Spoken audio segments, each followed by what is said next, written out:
Avis vascular centre మన దేశంలోనే the best varicose vein hospital.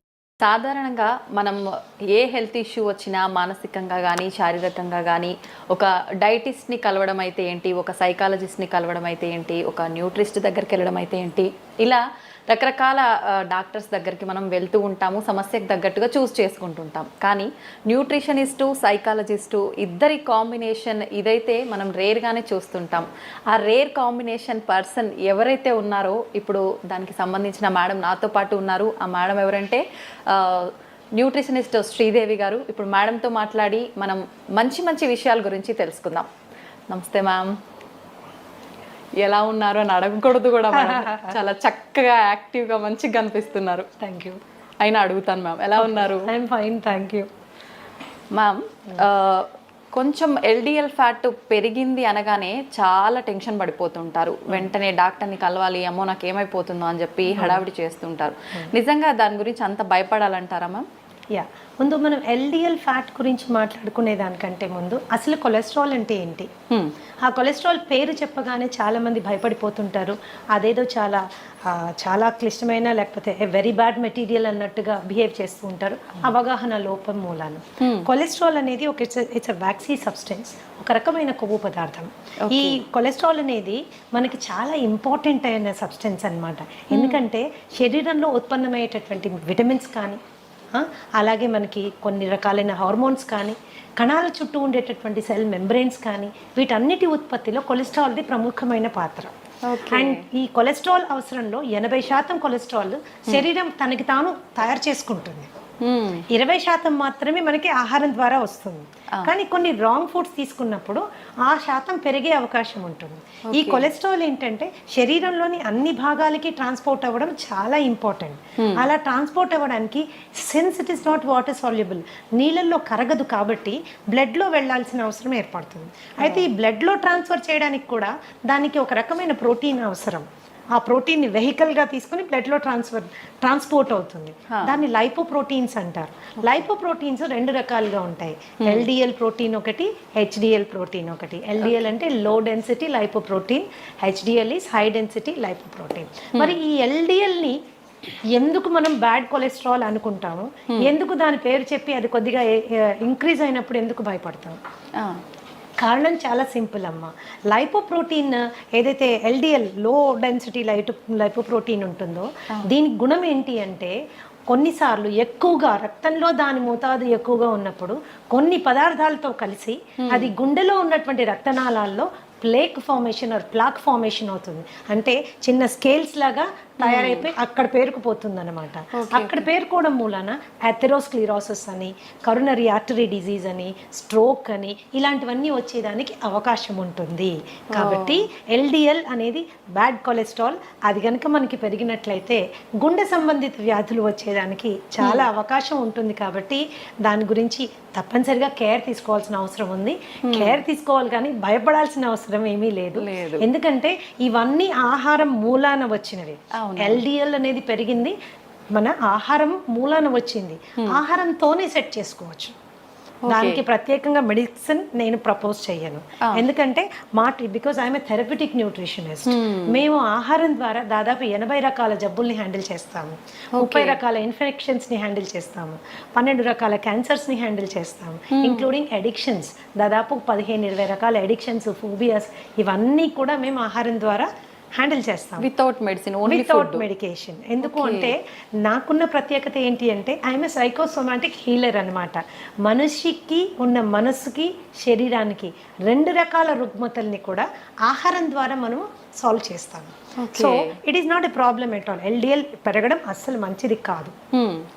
పెరిగిందన్న సందర్భంలో ఆహారపు అలవాట్లలో మనకి ఏవి డిఫెక్టివ్ అలవాట్లు ఏమున్నాయి అని చూసుకుని వాటిని సరిదిద్దుకుంటే ఈజీగా తక్కువైపోతుంది.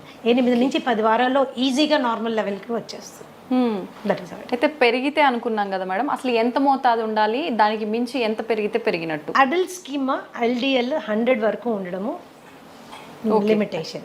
సో 125 to 140 వరకు ఇట్స్ అ వార్నింగ్ సిగ్నల్, మనం జాగ్రత్త తీసుకోవాలి.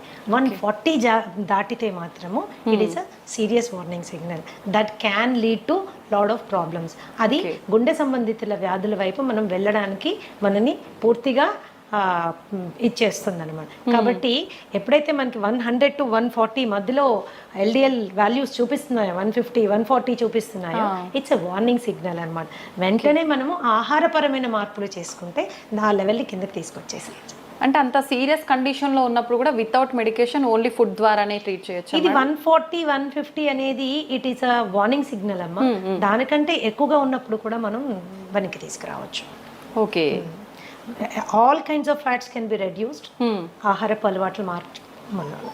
ఓకే, అంటే ఇప్పుడు మనం ఇంట్లో ఒక ఫుడ్ ప్రాపర్గా ఏం చేయాలి, ఏం తీసుకుంటే పెరిగింది, అట్లాంటి ఒక జనరల్గా ఫ్యాట్ పెరగడం అనగానే ఆయిల్స్ ఎక్కువగా వాడటం వల్లే ఇట్లాంటి ఒక ఆలోచన ఉంటుంది కదా మేడం. నిజంగా ఆయిల్స్ అయినా ఫుడ్ వల్ల కూడా ఎక్కువగా పెరిగింది? లైక్ దిస్ అమ్మా, మనం తీసుకునే ఆహారంలో చాలా పదార్థాలు తీసుకోకూడనివి ఉన్నాయి, కానీ మనకు అలవాటు అయిపోయింది. అది అలవాటు అయిపోయింది. ఒక్కసారి తింటే ఏమవుతుందిలే అనుకుంటాం, ఇవి ఒక్కసారి అనుకుంటాం. ఆ ఒక్కసారి కాస్త అలవాటు కింద మారిపోతుంది. ఫర్ ఎగ్జాంపుల్ ఎల్డిఎల్ కొలెస్ట్రాల్ మనం కనుక తీసుకుంటే all kinds of you know trans fats అంటాం. అంటే మార్జరీన్ ఎందులో వాడతాము? మన పఫ్ మేకింగ్లో, పిజ్జా మేకింగ్లో, చాలా వాటిలో, నాట్స్ అండ్ పిజ్జా, చాలా బేకరీ ఐటమ్స్లో మార్జరీన్ వాడతారు. అలాగే Dalda is hydrogenated oil. Dalda కూడా, ఈ డాల్డా ఇలాంటివి ప్లస్ బ్రెడ్ స్ప్రెడ్స్ ఇప్పుడు చాలా వచ్చేస్తున్నాయి. ఈజీగా స్ప్రెడ్ అవుతుంది, ఇది సంతోషపడిపోతాం. అది ఈజీగా ఎల్డిఎల్ పెంచేస్తుంది, ఈజీగా కొలెస్ట్రాల్ పెంచేస్తుంది. సో ఇలాంటి కొవ్వు పదార్థాలు మనకి they will do lot of harm అన్నమాట. అలాగే ఈ ఆల్ కైండ్స్ ఆఫ్ జంక్, మైదాతో తయారు చేసినవి. ఇంకొకటి రిఫైన్డ్ ఆయిల్ మీద కూడా చాలా రీసెర్చ్ జరిగింది. రిఫైన్డ్ ఆయిల్ కూడా గుండె సంబంధిత జబ్బులు రావడానికి, ఎల్డిఎల్ పెరగడానికి కాంట్రిబ్యూట్ చేస్తోంది అని సపోర్ట్ చేయడానికి చాలా రీసెర్చ్ ఉంది. చాలా రీసెర్చ్ ఉంది. ఎప్పటి వరకైతే మనము గానుగు నూనెల మీద మనము వంట చేసుకుంటే అలవాటు ఉండిందో అంతవరకు గుండె సంబంధిత జబ్బుల సంఖ్య ఎస్పెషల్లీ ఇన్ ఇండియా చాలా తక్కువగా ఉండేది. గుండె జబ్బు అంటే అది డబ్బున వాళ్ళ జబ్బు అనేవాళ్ళు, కానీ ఈ రోజు ఏంటంటే ప్రతి ఒక్కరికి వచ్చేసరికి అందుబాటులో ఉండే వస్తువులాగా అయిపోయింది. ఎందుకంటే ఫాల్టీ ఈటింగ్ హ్యాబిట్స్ అనమాట. ఆ హ్యాబిట్స్ మూలాన మనకి వచ్చింది. అలాగే రెడ్ మీట్ బాగా ఎక్కువ తినేవాళ్ళు, మటన్, బీఫ్, పోర్క్ ఇలాంటివి చాలా ఎక్కువగా, అంటే వారంలో ప్రతిరోజు తినేవాళ్ళు, అధిక మోతాదులో తినేవాళ్ళు, వాళ్ళల్లో కూడా మనకి తేడాలు కనిపిస్తాయి. వీటిని తగ్గించుకోవాలంటే పీచు పదార్థం ఎక్కువగా ఉండే ఆహారం తీసుకోవాలి. అంటే fresh fruits, vegetables, nuts, seeds ఇలాంటివి తీసుకుంటే ఏమవుతుందంటే ఎల్డిఎల్ లెవెల్స్ తగ్గుతుంది.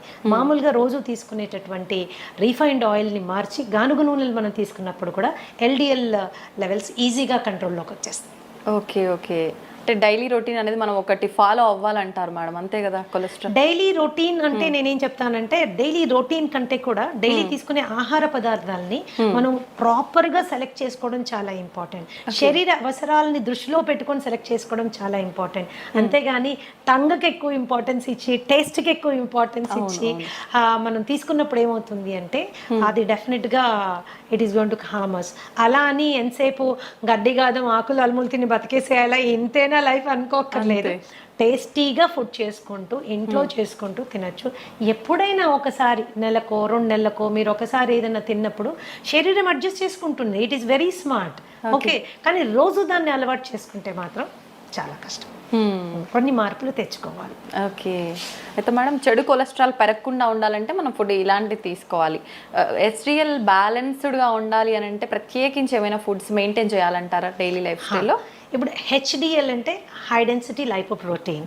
High density lipoprotein good cholesterol అంటారు. ఎందుకు గుడ్ అంటారు అని తెలుసుకోవడం ఫస్ట్ ఇంపార్టెంట్.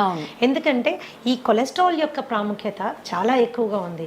అది శరీరంలో మొత్తం అన్ని భాగాలకి వెళ్ళడానికి, రక్తం ద్వారా వెళ్ళడానికి ఈ లైపోప్రోటీన్ మనకి పనికొస్తుంది. అయితే అక్కడక్కడ అవసరానికి మించి కొలెస్ట్రాల్ డిపాజిట్ అయినప్పుడు ఈ HDL యొక్క ప్రత్యేకత ఏంటి అంటే శరీరంలో అన్ని భాగాల్లో ఎక్స్ట్రాగా డిపాజిట్ అయిన కొలెస్ట్రాల్ అంతా తీసుకొని వచ్చి లివర్కి తీసుకెళ్ళిపోతుంది. ఎప్పుడైతే లివర్కి తీసుకెళ్తుందో అక్కడ అది డిఫ్యూజ్ చేసి పడేస్తుంది, క్లియర్ చేసి పడేస్తుంది. సో అది గుండెకి వెళ్ళి అక్కడ మళ్ళీ వేరే సబ్స్టెన్స్ తో కంబైన్ అయ్యి అక్కడ ప్లాక్ ఫామ్ అవ్వడానికి అవకాశం లేదు.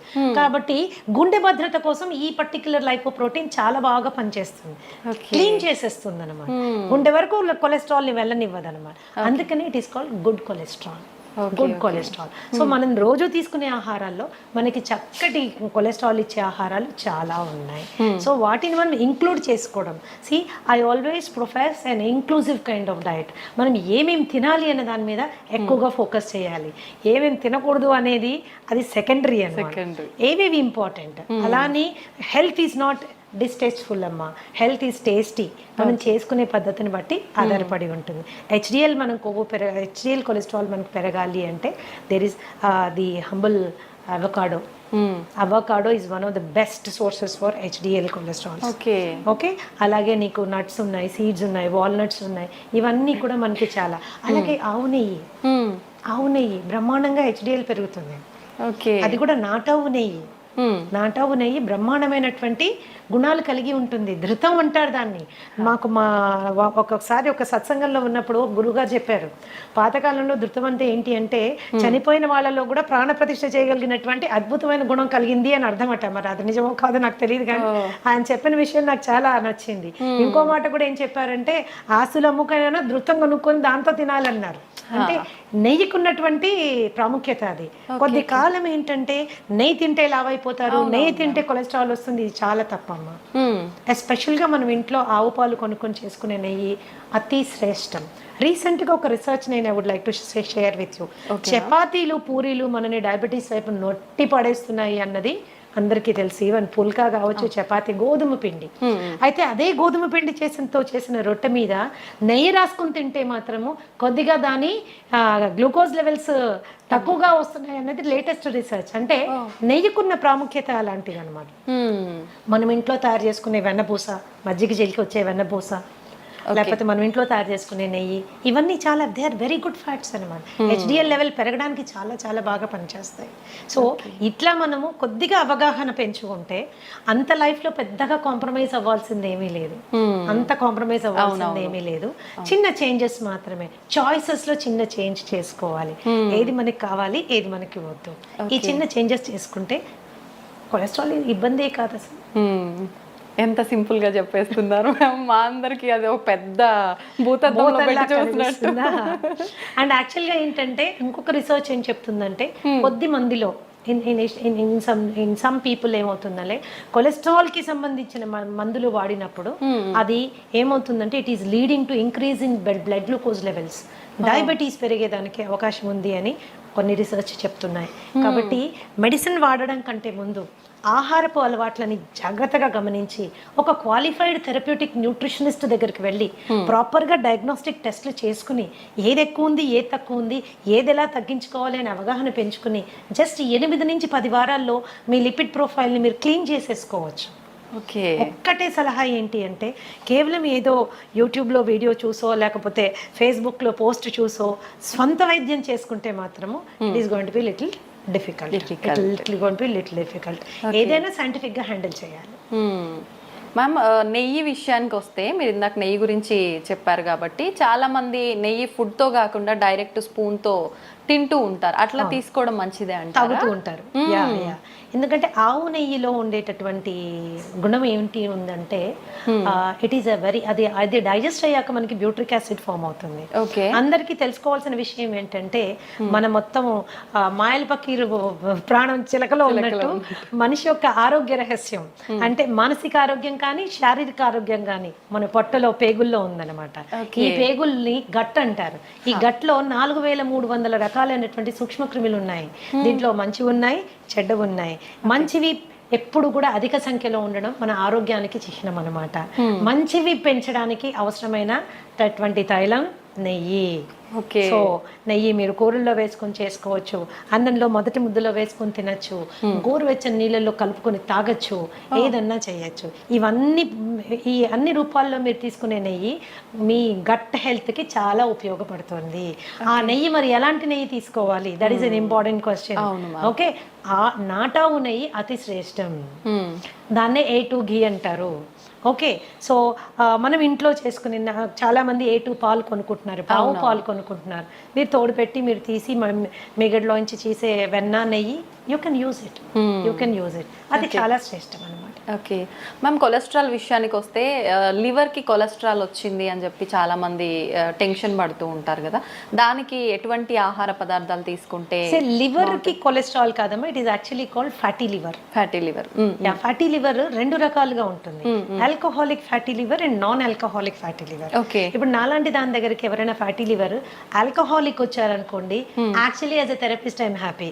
ఎందుకంటే కొట్టి ఆల్కహాల్ బంద్ చేపిచ్చేస్తే ఫ్యాటీ లివర్ చాలా వరకు కంట్రోల్లో వచ్చేస్తుంది అనమాట. అది కేవలము ఆల్కహాల్ ప్రేరితంగా అక్కడ ఫ్యాట్ డిపాజిట్ అవుతుంది అనమాట. But non alcoholic fatty liver disease is very dangerous.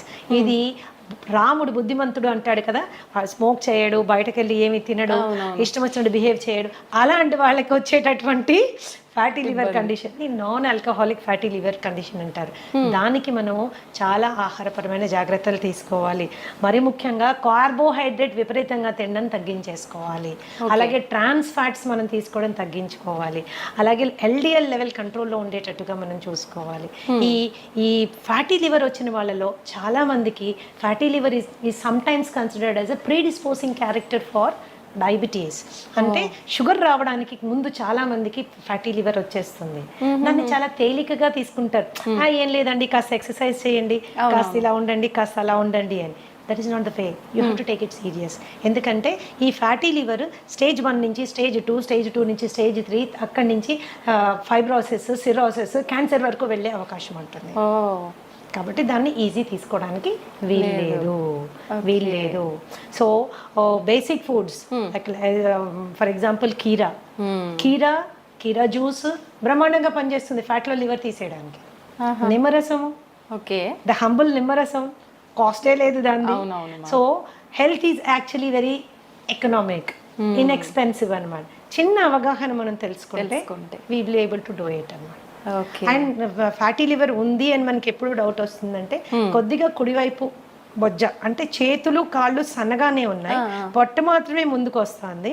Especially కుడివైపు మనం చెయ్యి వేసుకుని అంటే కొద్దిగా గట్టిగా కూడా తగులుతోంది అంటే వెంటనే వెళ్ళి ఒకసారి ఫ్యాటీ లివర్ చెక్ చేసుకోవడం చాలా చాలా ఇంపార్టెంట్. డయాబెటీస్ వచ్చింది అనుకుంటే కూడా వచ్చిన డయాబెటీస్ డిటెక్ట్ అయిన తర్వాత కంపల్సరీ ఫ్యాటీ లివర్ వెళ్ళి చెక్ చేసుకోవడం చాలా ఇంపార్టెంట్. ఏ స్టేజ్లో ఉంది, దట్ ఈస్ ఇంపార్టెంట్. దాన్ని కూడా తగ్గించుకుంటూ వెళ్ళాలి మనం, దట్ ఈస్ ఇంపార్టెంట్. ఇది కూడా మోతాదు ఏమైనా ఉంటుందా మ్యామ్, పర్సంటేజ్ ఫ్యాటీ లివర్? అట్లా కాదంటే మీరు అల్ట్రాసౌండ్ అబ్డామెన్ కి వెళ్ళినప్పుడు వాళ్ళు చెక్ చేసి మీకు గ్రేడ్ చెప్పేస్తారు. ఓకే, ఆ రిపోర్ట్ బట్టి మనకి స్టేజ్ 1లో ఉన్నారా, స్టేజ్ 2లో ఉన్నారా, స్టేజ్ 3లో ఉన్నారా తెలిసిపోతుంది. ఓకే మ్యామ్, డైరీ ప్రొడక్ట్స్ విషయానికి వస్తే ఏవి తీసుకోవాలి, ఏవి తీసుకోకూడదు? నిజంగా కొంతమంది చెప్తుంటారు డైరీ ప్రొడక్ట్స్ స్కిప్ చేయడమే మంచిది, ఇప్పుడు అన్నిట్లో హార్మోన్కి సంబంధించిన ఇంజెక్షన్లు ఇలాంటివన్నీ వస్తున్నాయి కాబట్టి అని. నిజంగా ఏవి తీసుకుంటే బాగుంటుంది మ్యామ్? నేను గతంలో కూడా చాలాసార్లు చెప్పానమ్మా. చాలా మంది వాదనకి కూడా దిగుతారు. మన తాతలు, తండ్రులు, ముత్తాతలు అందరూ పాలు తాగారు, ఇప్పుడు మీరెందుకు చెప్తున్నారు పాలు తాగకూడదని? పాలు డెఫినెట్ గా ఇట్స్ ఏ హోల్సమ్ ఫుడ్. మరి పిల్లలకి ప్రోటీన్ ఎలా వస్తుంది, పిల్లలకి మనకి కాల్షియం ఎలా వస్తుంది, ఇవి రెండు మనకు కావాలంటే పాలు తాగాలి కదా. మన చిన్నప్పటి నుంచి తాగాం కదా, ఇప్పుడు మీరు కొత్తగా ఇలాంటి వింత విషయాలు చెప్తున్నారు ఏంటి అని. సో తప్పులు మీరు చెప్పింది కూడా కరెక్టే. ఎప్పుడో మన తాతల తండ్రులంతా పాలు తాగారు, కానీ అప్పుడు ఆవులు వేరు, అప్పుడు పాలు వేరు. ఇప్పుడు ఆవులు వేరు, ఇప్పుడు పాలు వేరు. ఓకే, సో ఇప్పుడు చాలా సందర్భాల్లో మనం ప్యాకెట్ పాలు తెచ్చుకుంటే అవి అసలు పాలో కాదో మనకు తెలియదు. పాలల్లో నీళ్లు కలిపారనుకోండి, that is a healthy thing. అంటే ఓన్లీ నీళ్లు ఉన్నాయని సంతోషపడచ్చు మనం, కానీ నీళ్లు కాకుండా ఇంకెన్నెన్నో కలిపేస్తే అవి విషమయమనని ఎన్నో విధాలుగా మనని ఇబ్బంది పెడుతున్నాయి. మిల్క్ మీరు తీసుకున్నట్లయితే దాని ప్రోటీన్ కంటెంట్ కానీ, దాని కాల్షియం కంటెంట్ కానీ, నాన్ మిల్క్ సోర్సెస్ చాలా ఉన్నాయి. మీ మునగాకు తీసుకోండి. ఓకే, ఫర్ ఎగ్జాంపుల్ టేక్ మునగాకు.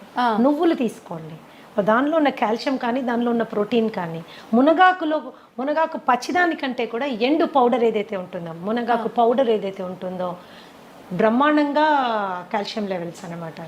ఓకే, ఎన్నో రెట్లు పాల కంటే ఎక్కువగా ఉంటుందని.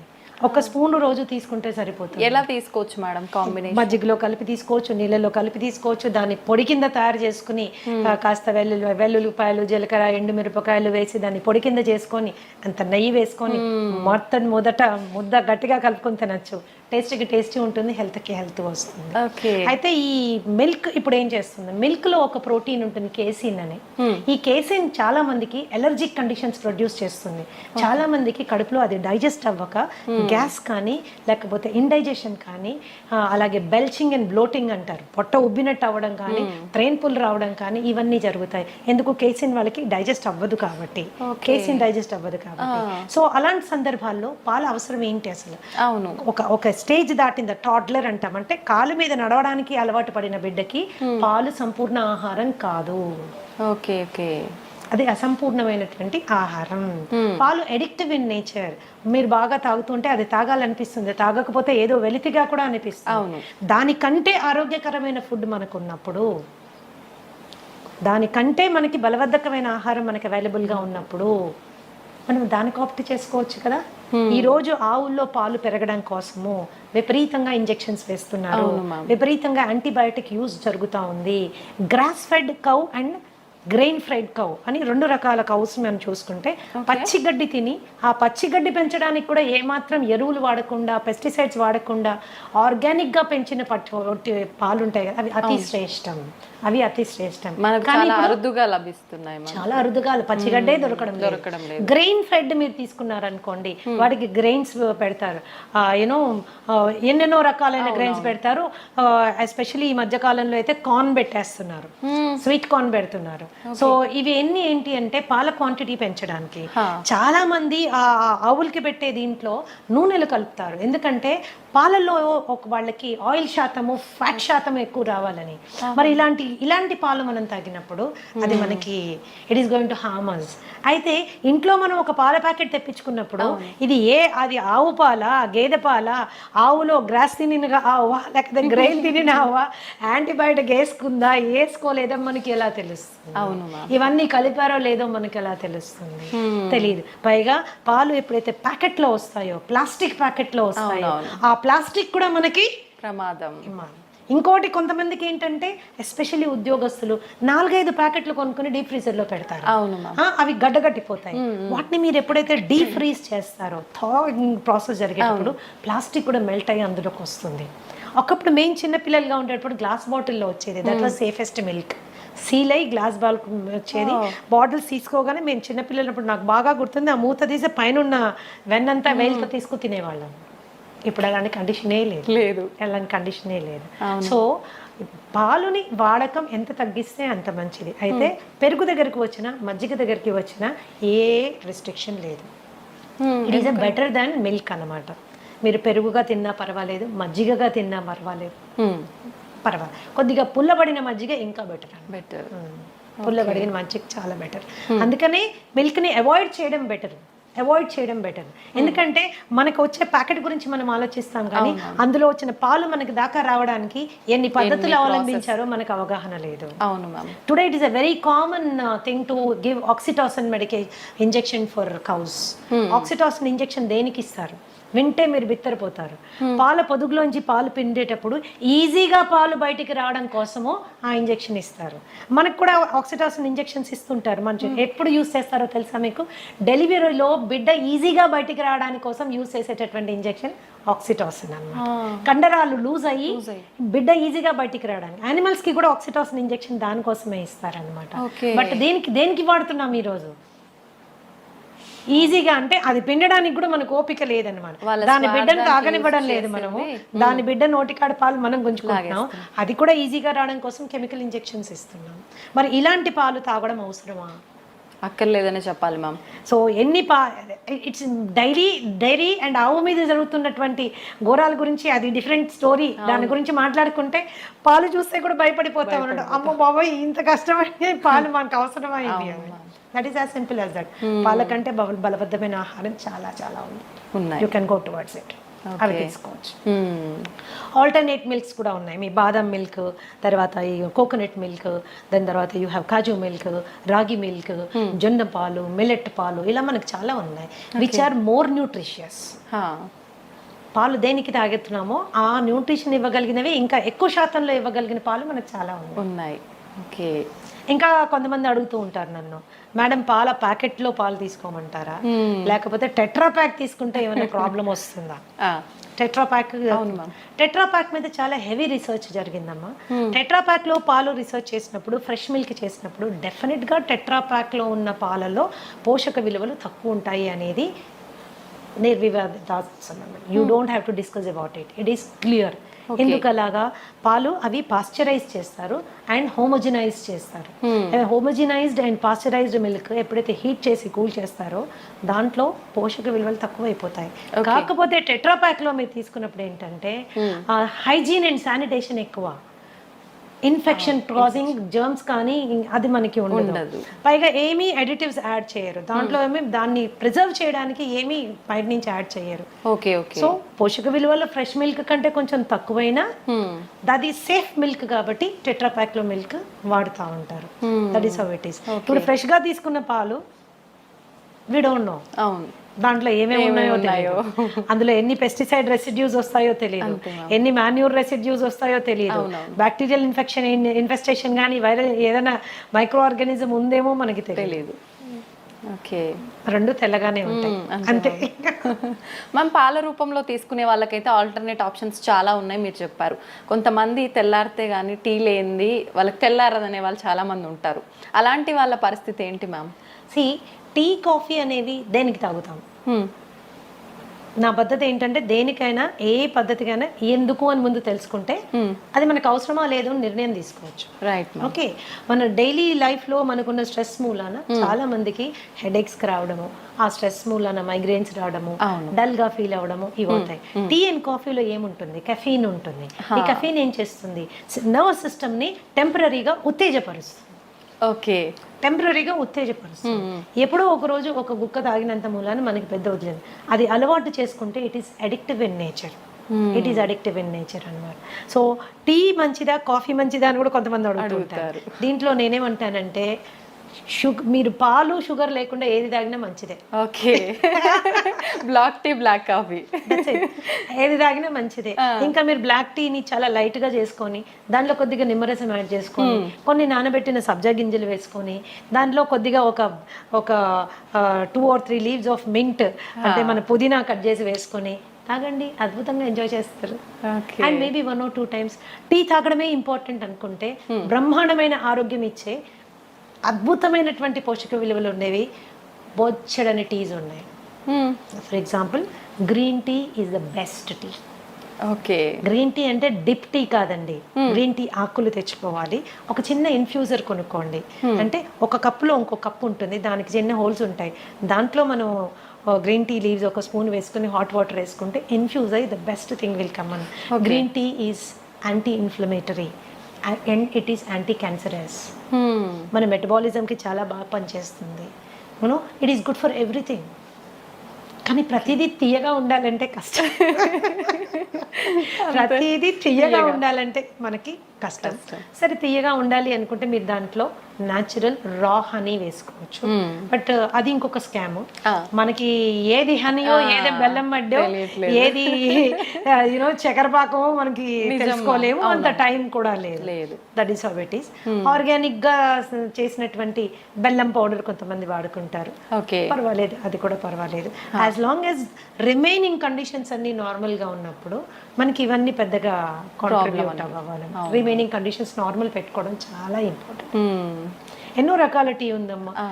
ఫర్ ఎగ్జాంపుల్ హైబిస్కస్ టీ అని ఉంటుంది, మందార పువ్వులు ఆకులు రెక్కలతో చేసింది. జాస్మిన్ టీ ఉంది. There are so many teas. మేమైతే మా ట్రీట్మెంట్ ప్రొసీజర్స్లో దాదాపుగా నేను 25 రకాల టీలు వాడతాను. ఓకే. ఇవి మంచి ఆరోగ్యం వైపు నా క్లయింట్స్ అందరినీ తీసుకెళ్ళడానికి చాలా ఉపయోగపడుతుంది.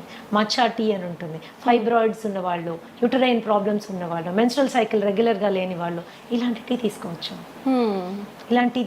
సాంఫ్ టీ అని ఇస్తాము. డైజెషన్ సరిగ్గా లేని వాళ్ళు, అరుగుదల చాలా తక్కువగా ఉన్నవాళ్ళు, తినగానే వాళ్ళకి విపరీతమైన ప్రాబ్లం ఉన్నవాళ్ళు, కాన్స్టిపేషన్ ఉన్నవాళ్ళు, వీళ్ళందరికీ సాంఫ్ టీ ఇస్తాము. లైక్ ఆస్తమా, బ్రీదింగ్ ప్రాబ్లమ్స్ ఉన్నాయి అండ్ డైజెషన్ ఇష్యూస్ ఉన్నాయి, ఇలాంటి వాళ్ళకి జింజర్ టీ ఇస్తాము. అలాగే ఆకుల టీ తీసుకున్నారంటే అది పెద్ద టాపిక్ అన్న. దాదాపుగా 100 రకాల టీస్ గురించి మనం మాట్లాడుకోవచ్చు. అవి మనకి ఎంత చీపు, ఎంత హెల్త్ ఇస్తాయి అన్న దాని మీద క్లియర్గా డిస్కస్ చేసుకోవచ్చు అనమాట. So general coffee and tea కంటే కూడా మీరు ఇలాంటి కైండ్ ఆఫ్ వాటిని అలవాటు చేసుకుంటే అదేదో వెచ్చగా తాగాలి అనే ఒక కోరిక తీరుతుంది, హెల్త్ కూడా ఎఫెక్ట్ అవ్వదు. 1-2 సార్లు టీ తాగితే ప్రాణ నష్టం ఏమీ లేదమ్మా, అదే పనిగా తాగితేనే. తాగటం వల్ల ఓకే.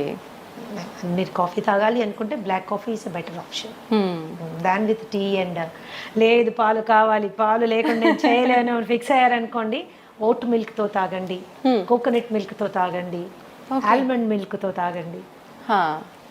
ఆప్షన్స్ ఉన్నాయి, తెలుసుకోవడము చేసుకోవడమే అంతే.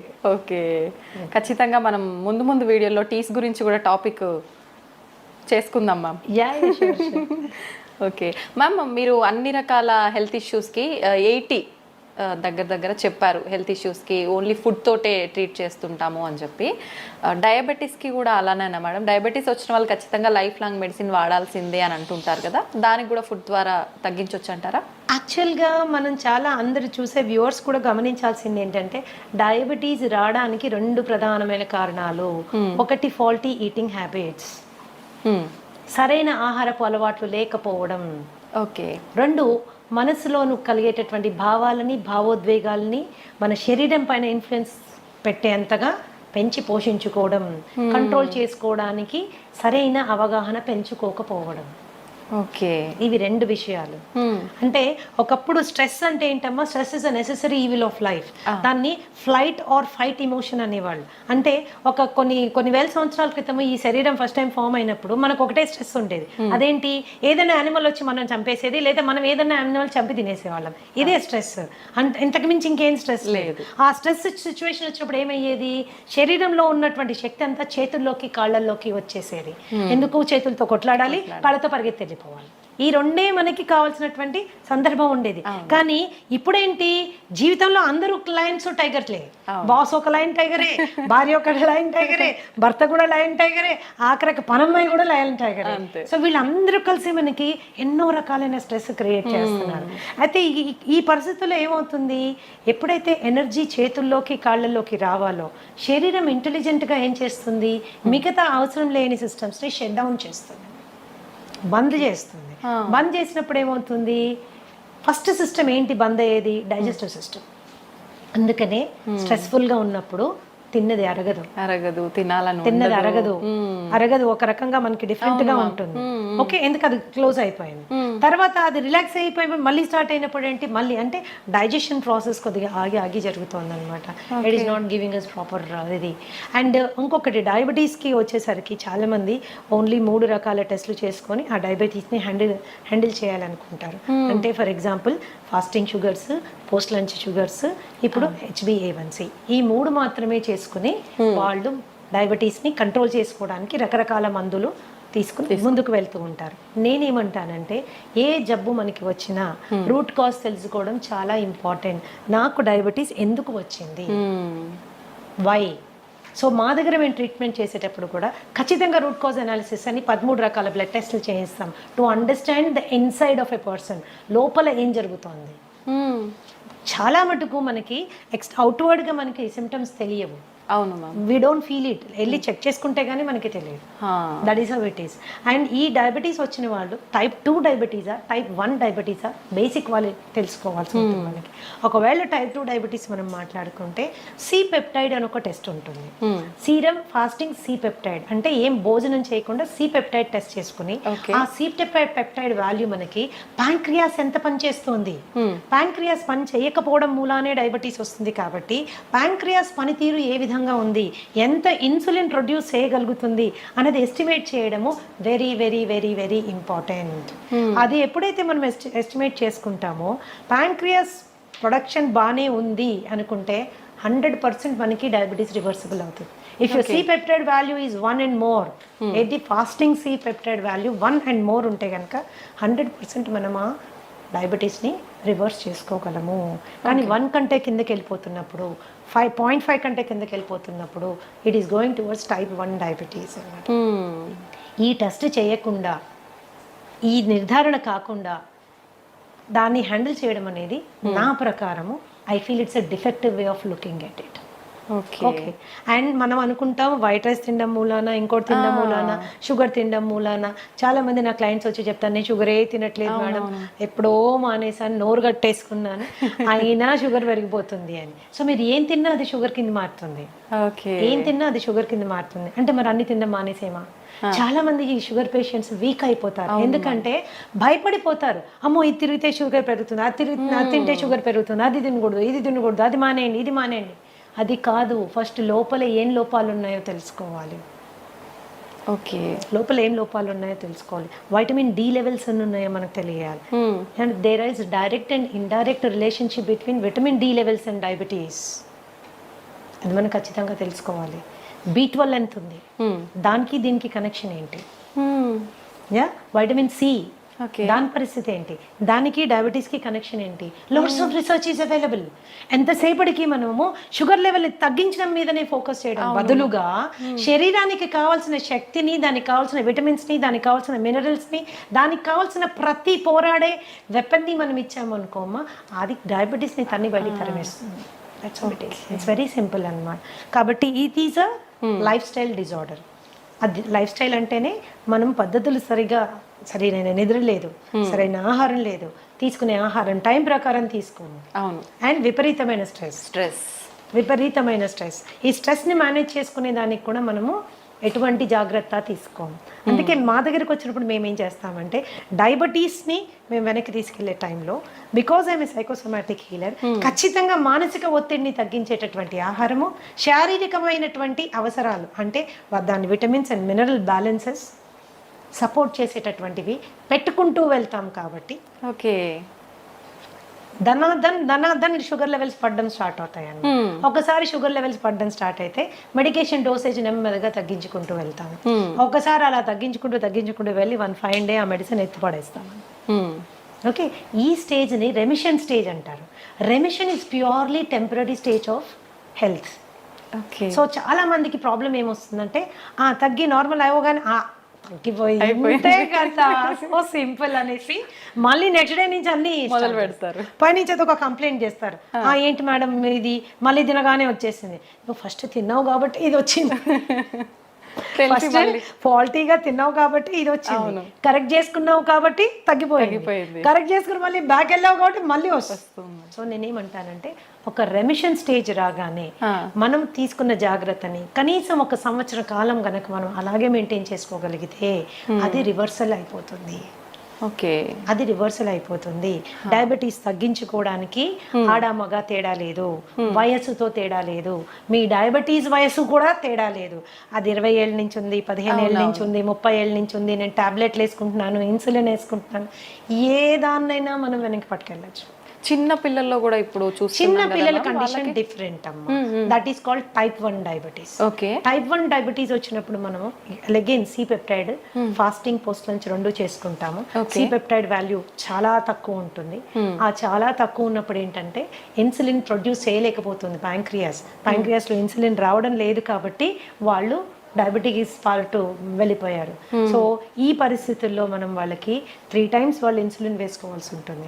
ఇలాంటి పిల్లలకి అద్భుతంగా ఇన్సులిన్ రిక్వైర్మెంట్ తగ్గించేటటువంటి ఆహారం మనం ఇవ్వచ్చు. Regeneration therapy for type 1 diabetes కూడా ఉంది. కాకపోతే దాని పర్సంటేజ్ 100% అని మనం గట్టిగా చెప్పలేము. Okay, so regeneration therapy is also possible. అంటే టైప్ 1 నుంచి కూడా మనం కొద్దిగా వాళ్ళని బెటర్ టైప్ 2లోకి తీసుకెళ్లేటటువంటి సిపెప్టైడ్ని పెంచేటటువంటి ఫుడ్ కూడా ఉంది. But the success rate is about 40 to 50%. It is not around 100%. Many other contributing factors ఉన్నాయి కాబట్టి, చాలా కాంట్రిబ్యూటింగ్ ఫ్యాక్టర్స్ ఉన్నాయి కాబట్టి that is how it is. అయితే ఈ మధ్య కాలంలో విపరీతంగా తిండి, పిల్లలకి మనం పెట్టే తిండి మూలాన మనమే మన చేతుల ద్వారానే మనమే వాళ్ళని డయాబెటీస్ వైపు నెట్టుతున్నాము. నాకు తెలిసిన ఒక బాబుకి కేవలం వాడు రోజు అడిగాడని, రోజు ఇవ్వమని గొడవ చేశాడని వాళ్ళ తాతగారు డైలీ ఒక కూల్ డ్రింక్ తాగించడం మూలాన, అలా 2 నెలలు తాగించడం మూలాన ప్యాంక్రియాస్ ఫెయిల్ అయిపోయింది. టైప్ 1 డయాబెటిక్ అయిపోయాడు. బిడ్డ ఓన్లీ 15 ఏళ్ళు. రాబోయే 60-70 ఏళ్ళు వాడు ఇన్సులిన్ వేసుకుంటానే వేసుకుంటానే ఉండాలి. మేనేజ్ చేయాలి. సో మన ప్రేమని రాంగ్ ఫుడ్స్ రూపంలో చూపించకూడదు. ఎప్పుడో నెలలో ఒకరోజు తాగాడు ఏం జరగదు, కానీ రోజు తాగితే వాడి రక్తనాళాలు తెరిచి విషం పోసినట్టే లెక్క. Junk food is like that. And రీసెంట్గా మా దగ్గర వచ్చిన ఒక బాబు, హీస్ 21 years old, అండ్ ఇంట్లో ఎవరికి డయాబెటీస్ లేదు, ఇంట్లో నుంచే బాక్స్ తీసుకెళ్తాడు, తల్లిదండ్రులు అన్నీ చేసి జాగ్రత్త చూసుకుంటాడు, అయినా రావడమే 500 షుగర్ వచ్చేసింది. ఏంటి అని ఎంత అడిగినా చెప్పలేదు. లేదు నేను ఏమి తిన్ను అని. తర్వాత ప్రత్యేకంగా పిలిచి అడిగితే రోజు ఒక షవర్మా తింటాడు. షవర్మా తినడం వల్ల షుగర్ ఫెయిల్ అయింది, డైజెస్టివ్ సిస్టమ్ ఫెయిల్ అయిపోయింది. మయోనీస్ లోపల ఉంటుంది, దాంట్లో పిచ్చి రిఫైన్డ్ ఆయిల్ వాడతారు. అందులో రోడ్ సైడ్ వాడే రిఫైన్డ్ ఆయిల్, అది ఎక్కడి నుంచి తెచ్చి వాడతారో, ఎన్నిసార్లు వాడిన నూనెతో చేస్తారో మనకి తెలియదు. అండ్ ఆ షవర్మా అండ్ ఇంకొకటి ఫ్రాంకీ చెప్పాడు నాకు, 2 చెప్పాడు. ఫ్రాంకీ మైదా రొట్టెలో మళ్ళీ కాల్చిన మాంసం అన్ని పెడతారు దాంట్లో. సో టేస్ట్ చాలా బాగుంటుంది, నేను కాదన్నాను. కానీ దాన్ని రోజు తినడం మూలాన దట్ ఈస్ అ కేస్. ఈ రోజు మేము ఎంతో స్ట్రగుల్ అవుతున్నాం. ఆ కేసుని టైప్ 1 అయిపోయాడు, ప్యాంక్రియాస్ ఫెయిల్ అయిపోయింది. That is how it is. So ఈ చిన్నవి ఫ్యాన్సీస్ మనం వాటిని సాటిస్ఫై చేయడము ఇంపార్టెంట్ అని ఎప్పుడు అనుకోకూడదు. ఫుడ్ విషయంలో ఇట్స్ రియల్లీ వెరీ ఇంపార్టెంట్. బయట మరి ఎందుకు బ్యాన్ చేయ, వన్ ఆఫ్ ద స్టూడెంట్, ఒక చిన్న బాబు, ఎందుకు బ్యాన్ చేయరు కూల్ డ్రింక్ అని నన్ను అడిగాడు అనమాట. ఈ కూల్ డ్రింక్ మూల నాకు డయాబెటీస్ వచ్చింది కదా, దీన్ని ఎందుకు గవర్నమెంట్ బ్యాన్ చేయరు అంటే అది మన ఏరియా ఆఫ్ వర్క్ కాదు. ఏదైనా కూడా ఆహారం అనేది మితంగా తీసుకుంటే ఔషధంలా పనిచేస్తుంది, అమితంగా తీసుకుంటే విషమై మన ప్రాణాన్ని కబళిస్తుంది. Decision is in our hands. ఒకరు చెప్తే వచ్చేది కాదు, ఆ నిర్ణయం మనం తీసుకోవాలి.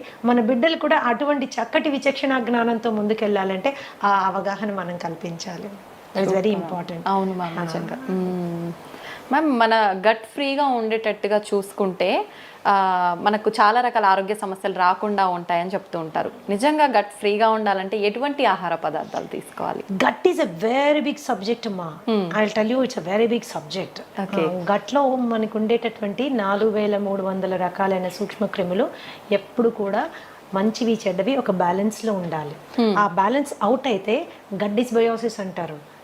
ఓకే, అండ్ ఈ గట్కి బ్రెయిన్కి ఉన్న యాక్సెస్ డిస్టర్బ్ అవుతుంది. Brain is the coordinator for the entire body and gut controls the brain. Brain మన శరీరాన్ని ఆపరేషన్స్ని కంట్రోల్ చేస్తే మన గట్ మన బ్రెయిన్ని కంట్రోల్ చేస్తుంది. Okay, that is very very important. అప్పుడు మనం దాన్ని ఎంత హెల్తీగా ఉంచాలి? సో మనం తినే ఆహారము చెడు బ్యాక్టీరియాని చంపే విధంగా ఉండాలి, మంచి క్రిముల్ని పెంచే విధంగా ఉండాలి. సో దాని ఆహారం యొక్క ప్రధాన లక్షణం ఏంటంటే మంచి బ్యాక్టీరియాని పెంచుతూ చెడు బ్యాక్టీరియాని చంపుతూ ఉన్నటువంటి ఆహారం తీసుకుంటే సహజంగా అది చాలా తేలికగా అరిగిపోతుంది, తిన్నది కంప్లీట్గా డైజెస్ట్ అవుతుంది, అండ్ టైంకి రెపరెప ఆకలేస్తుంది, పడుకుంటే నిద్ర వస్తుంది, పొద్దున్నుంచి రాత్రి ఒక చక్కటి మూడ్లో ఉంటాము, మంచి ఎనర్జీతో ఉంటాము. This is because our gut is happy. So all the మనం తీసుకునే ఫుడ్స్ ఏవేవైతే చెడు బ్యాక్టీరియల్ గ్రోత్కి ప్రమోట్ చేస్తాయో అవి చాలా హ్యావక్ క్రియేట్ చేస్తాయి మన పొట్టలో. సో బ్లోటింగ్, బెల్చింగ్, ఇండైజెషన్, తర్వాత కాన్స్టిపేషన్ మూలాన పైల్స్, హెమరాయిడ్స్, లేకపోతే వెరీ హార్డ్ స్టూల్ రావడము, ఇవన్నీ ఏం చేస్తాయంటే మనకి డైజెషన్ అంటే తినాలంటే భయపడే వాళ్ళు చాలా మంది ఉంటారు. పైగా హెల్త్ కరెక్ట్ అంటే హైజీన్ కరెక్ట్గా ఫాలో కాకపోతే హెచ్ పైలోరీ లాంటి బ్యాక్టీరియల్ ఇన్ఫెక్షన్స్ వస్తే జీవితాంతం మనం ఆ మందులు వేసుకుంటూ ఉంటారు. మేమైతే డయట్ ద్వారా హెచ్ పైలోరీ కానీ, ఐబిఎస్ కానీ, ఐబిడి కానీ చాలా సమర్థవంతంగా హ్యాండిల్ చేసే బ్రహ్మాండమైన ఫుడ్స్ ఉన్నాయమ్మా. అది ఎవరు బయట కొనుక్కోక్కర్లేదు. మీ ఫుడ్ మీరు ఇంట్లో చక్కగా చేసుకోవచ్చు, శుభ్రంగా తినచ్చు, సంతోషంగా ఉండొచ్చు. This is how it is. కేవలం మందుల ద్వారా ఎంత సక్సెస్ మీరు వస్తుందో దానికి డబుల్ సక్సెస్ ఆహారం ద్వారా వస్తుందమ్మా. డబుల్ సక్సెస్ ఆహారం ద్వారా వస్తుంది. సో గట్ని ఇప్పుడు కూడా ఆరోగ్యంగా ఉంచుకోవాలి. చక్కటి పీచు పదార్థాలు ఉండేటటువంటి వెజిటబుల్స్ అండ్ ఫ్రూట్స్ మనం తీసుకోవాలి. చాలా మందికి ఏంటి అంటే వెజిటేరియన్స్ అయిపోండి, మీట్ మానేయండి అని చెప్తారు. చికెన్ మటన్ తినబాకండి, పొట్టంతా గడబడైపోతుంది, వేస్ట్ అని. నేనేం చెప్తానంటే ఆహారపు అలవాట్లు మనసుకి బాగా నచ్చిన ఫుడ్ని పక్కన మానేస్తే ఆత్మారాముడు బాధపడతాడు.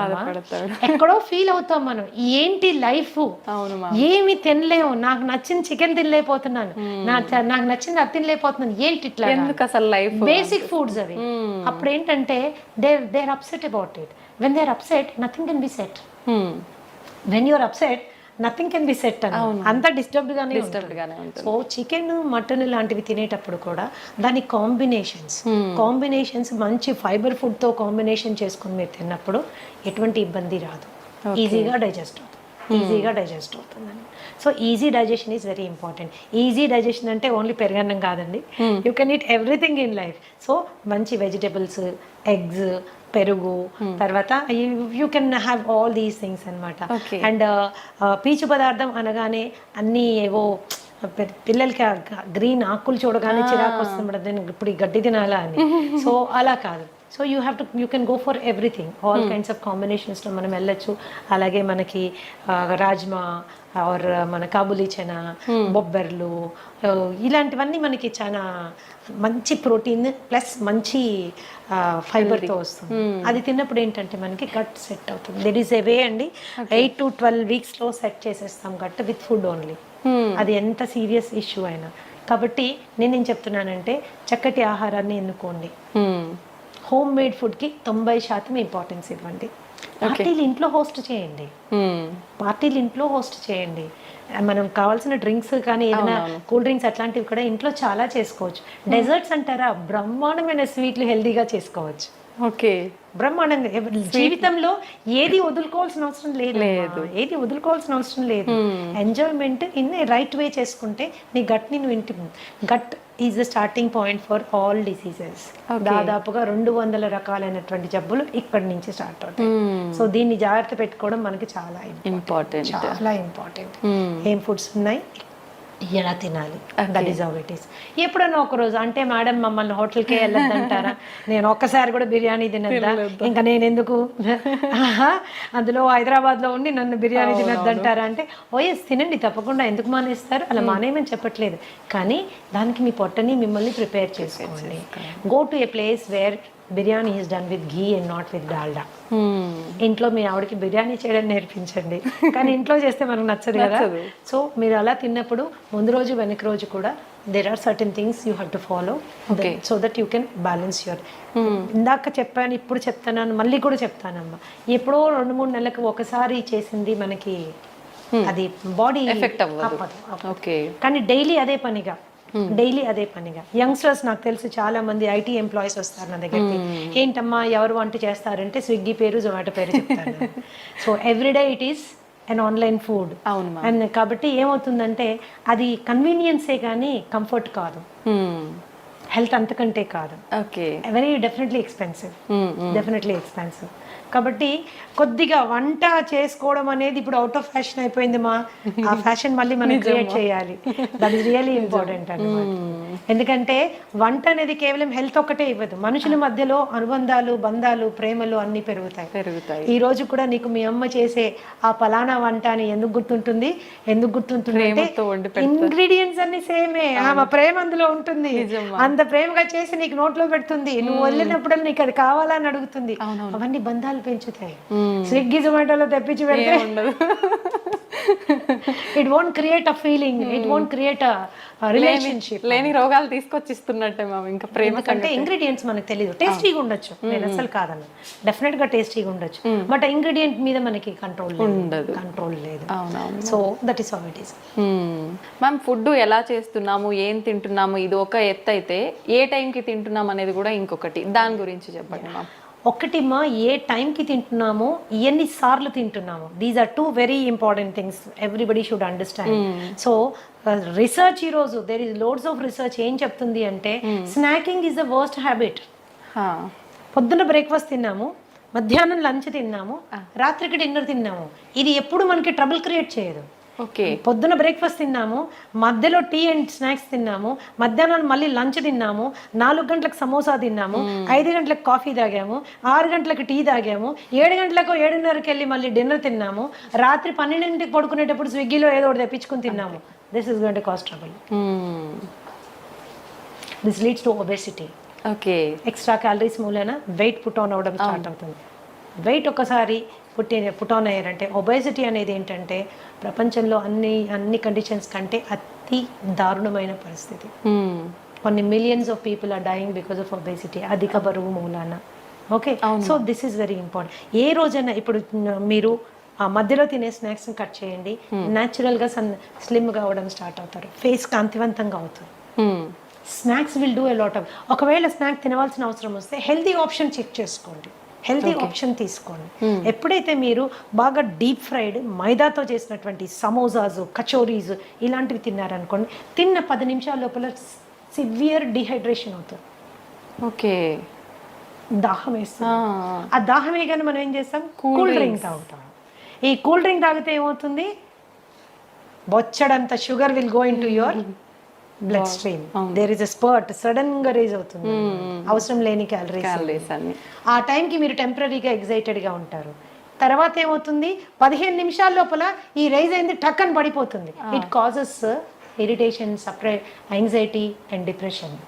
Okay. It is a cycle అన్నమాట.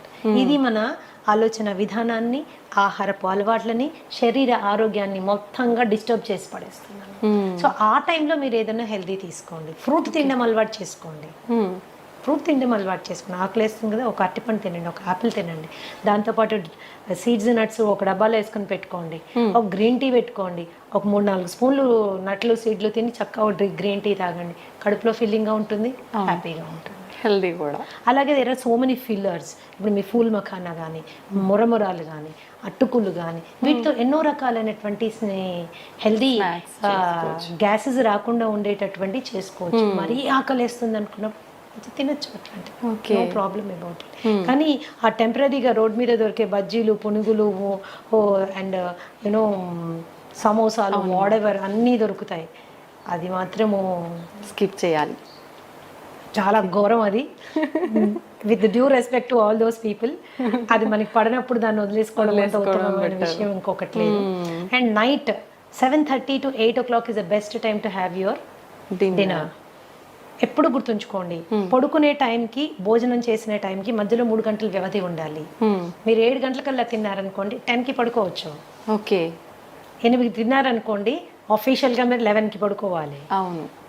9కి తిన్నారనుకోండి, 12 ఏమవుతుంది, డైజెషన్ మొత్తం డిస్టర్బ్ అవుతుంది, యువర్ స్లీప్ సైకిల్ డిస్టర్బ్ అవుతుంది.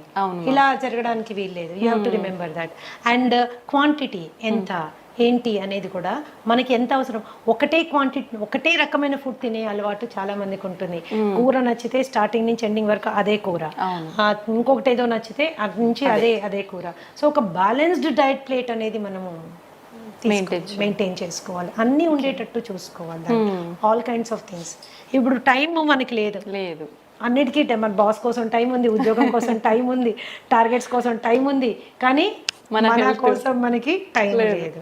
సో ఈ థాట్ ప్రాసెస్లో కూడా కొద్దిగా మనం మార్పు తెచ్చుకోవాలి. యంగ్స్టర్స్ మరి ముఖ్యంగా ఏంటంటే మంచి తెలివితేటలతో ముందుకెళ్తున్నారు, పెద్ద పెద్ద ఉద్యోగాలు చేస్తున్నారు, లక్షల్లో సంపాదిస్తున్నారు, కానీ వాళ్ళ శరీరం గురించి వాళ్ళు పట్టించుకోవడానికి వాళ్ళకి టైం ఉండడం లేదు.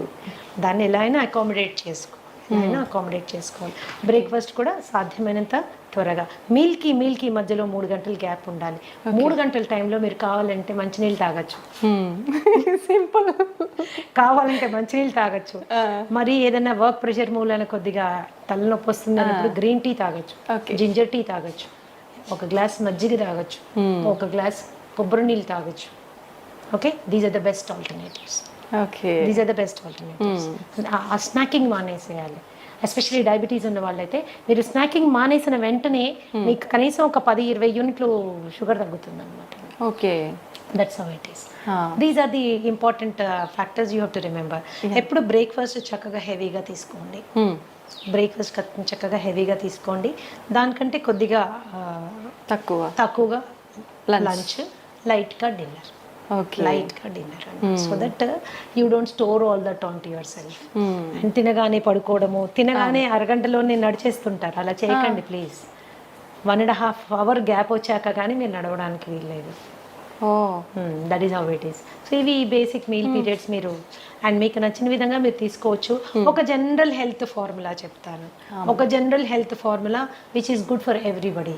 సో మనము ఇండియన్స్ ఏంటంటే especially south Indians starch oriented అంటే కార్బ్ ఓరియంటెడ్ డయట్లో మనం ఉంటాము. ఇప్పుడు మనకు అంతా రిఫైన్డ్ అండ్ పాలిష్డ్ ఫుడ్ కాబట్టి అది చాలా వరకు not doing lot of harm కాబట్టి ఒక చిన్న రేషియోలో మనం ఆహారం తయారు చేసుకోవచ్చు. ఏంటది? 20% ఫుడ్ కార్బోహైడ్రేట్. మీరు అందులో అన్నం తింటారో, ఒక పులక తింటారో, లేకపోతే ఒక జొన్న రొట్టె తింటారో, మీరు ఏం తింటారో ఒక 20% నుంచి 25% వరకు కార్బ్స్ వచ్చేటట్టు తినండి. అలాగే 30 నుంచి 35% వరకు please go for protein. Okay, గుడ్లు, పన్నీరు, తోఫు, చికెన్, తర్వాత మటన్ కూడా తీసుకోవచ్చు. మనం అంటే ఎవ్రీడే కాదు, జనరల్గా చెప్తున్నాను, అన్నీ ఇలా మీరు తీసుకోవచ్చు. అండ్ అట్లీస్ట్ 40% ఎనర్జీ కొవ్వులోంచి వచ్చేటట్టుగా మీరు డైట్ని మోడిఫై చేసుకుంటే, నెయ్యిలోంచి, కోకోనట్ ఆయిల్లోంచి, అవకాడోస్లోంచి, ఎస్ మనం తీసుకునే నట్స్ అండ్ సీడ్స్లోంచి మనకి ఎనర్జీ వచ్చేటట్టు పెట్టుకుంటే ఏమవుతుంది? It will balance your metabolism అనమాట. And especially lifestyle disorders like you know BP కానీ, షుగర్ కానీ, ఇలాంటివి, థైరాయిడ్ కానీ, ఇలాంటివి రాకుండా మనము సేఫ్ గార్డ్ చేసుకోవచ్చు. ఎప్పుడు కూడా 0 కార్బోహైడ్రేట్ డైట్ ఎవరు తినకూడదు. ఓకే, ఎందుకంటే నర్వస్ సిస్టమ్కి కావాల్సిన ఎనర్జీ అంతా కార్బోహైడ్రేట్. ఓకే, నర్వస్ సిస్టమ్ కావాల్సినంత ఎనర్జీ కార్బోహైడ్రేట్. మీరు అసలు కార్బోహైడ్రేటే లేదనుకోండి, దెబ్బతింటుంది. That's going to cause lot of harm అన్నమాట. 0 కార్బోహైడ్రేట్ డైట్ ఎప్పుడు తీసుకోవద్దు. చాలా మంది చేసేస్తుంటారు, డైట్ అనగానే అన్ని మానేస్తారు, ఉట్టి వెజిటబుల్స్ మాత్రమే. అందులో కూడా కొద్దిగా కార్బోహైడ్రేట్ ఉంటుంది, కానీ మనకు కావాల్సింది సరిపోదు అది. ఓకే ఓకే, మేము క్యాన్సర్ పేషెంట్స్కి కూడా 10-15% కార్బోహైడ్రేట్ పెడతాం నేను. ఓకే, బికాస్ నర్వస్ సిస్టమ్ మనము మేనేజ్ చేయాలి, బ్లాక్అవుట్ అయిపోతాం లేకపోతే. ఓకే, ప్రోటీన్ కూడా విపరీతం ప్రోటీన్ తీసుకోకండి. 1/2 కిలో చికెను, 1/2 కిలో మటను, లేకపోతే ఒక డజన్ గుడ్లు, కొన్ని డైట్స్ నేను విన్నాను. ఇవేమవుతుందంటే మనకుండే కిడ్నీ ఎంత ఇంత, దాని మీద ఎంత లోడ్ వేసింది కిడ్నీ, ప్రోటీన్ ఫిల్టరేషన్ ఎక్కడ జరుగుతుంది? కిడ్నీలో జరుగుతుంది. లోడ్ వేయబాకండి. పీస్ఫుల్గా మీ డయట్లో 30 to 35% మీరు ప్రోటీన్ పెట్టుకోండి. మిగతా అదంతా ఎనర్జీ ఫ్యాట్లో వచ్చేటట్టు పెట్టుకోండి. కనీసం 40 నిమిషాలు ఏదన్నా మీరు జీవితాంతం చేయగలిగిన ఎక్సర్సైజ్ చేయండి. Any exercise which you can do always, అలాంటి ఎక్సర్సైజ్ చేయండి. సాధ్యమైనంత వరకు ప్రశాంతంగా ఉండే ప్రయత్నం చేయండి.